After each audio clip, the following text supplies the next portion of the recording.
Anna lived in a quiet Swiss town at the foot of the Alps. Her mornings always began the same way: the ringing of church bells, the smell of fresh bread drifting from the bakery across the street, and her short walk to the local high school where she taught literature.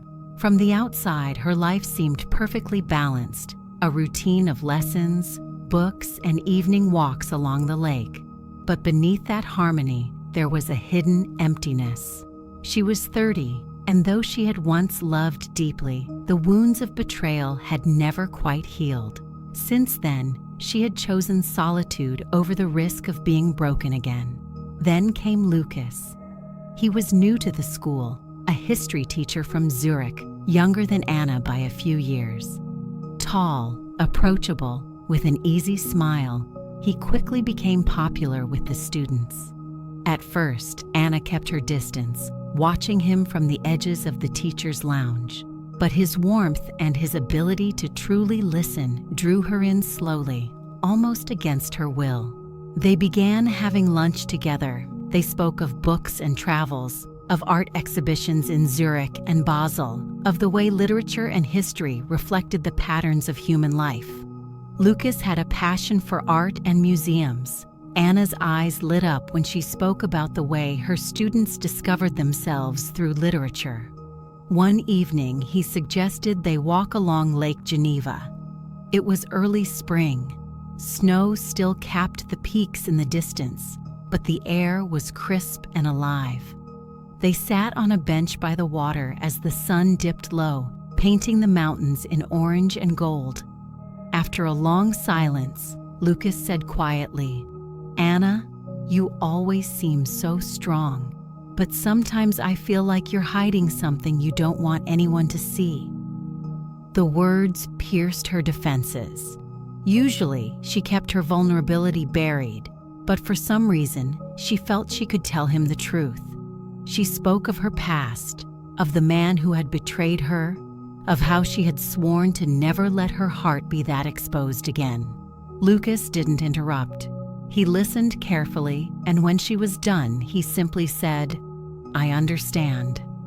But should the pain of the past steal away your right to a future?" That question lingered with her long after they parted. The weeks that followed brought her small revelations. With Lukas, she didn't feel the same suffocating fear she had known before. She began to test the edges of trust again. Small conversations, honest admissions, moments when she didn't hide behind her old defenses.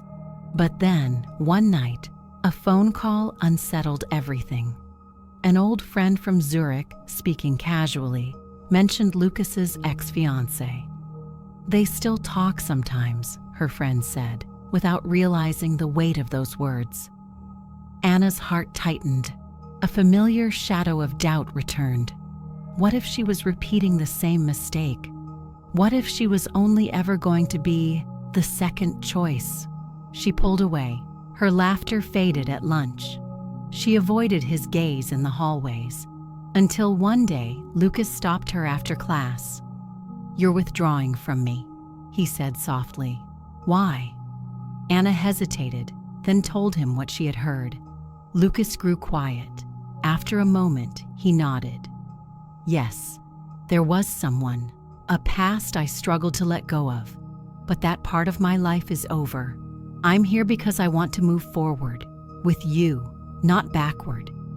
The honesty in his tone left her shaken. She realized then that her greatest battle was not with him, but with her own fear. Her past had chained her heart, and maybe, just maybe, she had been the one holding the lock. Days later, they met again at the lake. The water was calm, the sky reflected in silver ripples. This time, when Lukas reached for her hand, she didn't pull away. She let herself breathe. For the first time in years, Anna felt it. The quiet, terrifying, beautiful truth. To love meant to risk, but it also meant to live.